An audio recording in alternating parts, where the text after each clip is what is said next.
AutoCAD-ı yeni öyrənməyə başlayanların elədiyi top 3 səhv. Birinci səhv ondan ibarətdir ki, AutoCAD-ı yeni öyrənməyə başlayanlar mausun topu ilə ekrandan çox uzağa gedirlər və sonra tutaq ki, bir ədəd line seçirlər və uzunluğu atıram 10-a bərabər olan bir xətt çəkirlər.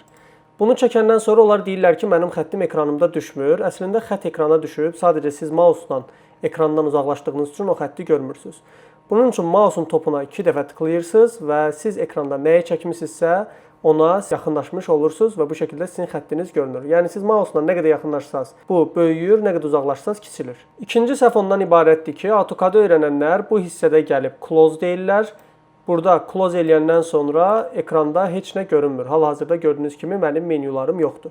Bu menyuları necə qaytara bilərik? Gəlirik aşağı hissəyə, bura Drafting Annotation yazısına və burada tutaq ki, menyumuzu dəyişirik. 3D modelingə keçirəm və daha sonra gəlirəm Drafting Annotation hissəsinə yenidən. Burada Drafting Annotation sözünü seçirəm. Bunu elədikdən sonra mənim menyularım öz əvvəlki yerlərinə qayıtmış olurlar. Üçüncü səhv isə ondan ibarətdir ki, AutoCAD-da burada aşağı hissədə Dynamic Input seçimi var. Bu Dynamic Input seçimi bağlı olanda siz hər hansı bir şeyi çəkəndə, məsələn, mən hal-hazırda Circle seçmişəm, amma üzərində ölçülər görünmür və bu ölçüləri görmədiyiniz üçün də siz daxil elədiyiniz rəqəmləri, verdiyiniz əmrləri görmürsünüz.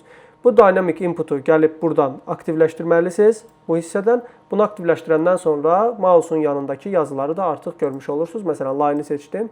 Burada onun uzunluğunu, parametrlərini və s. görürəm.